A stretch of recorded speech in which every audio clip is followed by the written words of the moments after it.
ചേലുള്ള ചേലക്കരയ്ക്ക് അഭിമാനമായി Rahul തെലക്കാട്ട്.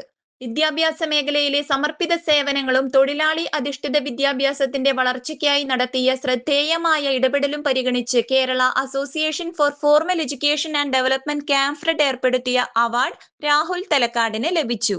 കാംഫ്രെഡ് chairman V S. Balachandran award സമ്മാനിച്ചു. സാംസ്കാരിക വകുപ്പ് മന്ത്രി പി.സി. വിഷ്ണുനാഥ് ഉദ്ഘാടനവും പുസ്തക പ്രകാശനവും നിർവഹിച്ചു. വിദ്യാഭ്യാസ വകുപ്പ് മന്ത്രി എം. ഷംസുദ്ദീൻ, മുൻ മന്ത്രി എം. ഹസൻ, കാംഫ്രെഡ് കേന്ദ്ര സമിതി അംഗം പി.ടി. ജോൺ, കാലിക്കറ്റ് യൂണിവേഴ്സിറ്റി മുൻ vice chancellor professor doctor K N. Kurup, Kamfred Kasaragod ജില്ലാ chairman professor K P. Jayarajan, P N. Panicker foundation vice chairman P N. Balagopal, വൈജ്ഞാനിക സാഹിത്യ പ്രതിഭ ഡോക്ടർ എം.ആർ. തമ്പാൻ, അന്തർദേശീയ ശ്രീനാരായണ ഗുരു പഠന കേന്ദ്രം മുൻ ഡയറക്ടർ വി. സുബിത, കാംഫ്രെഡ് ഗവേഷണ വിഭാഗം സെക്രട്ടറി കെ.ആർ. അനിൽകുമാർ, വി.ആർ.വി. ഏഴോം, നടയ്ക്കൽ ശശി, എം.എസ്.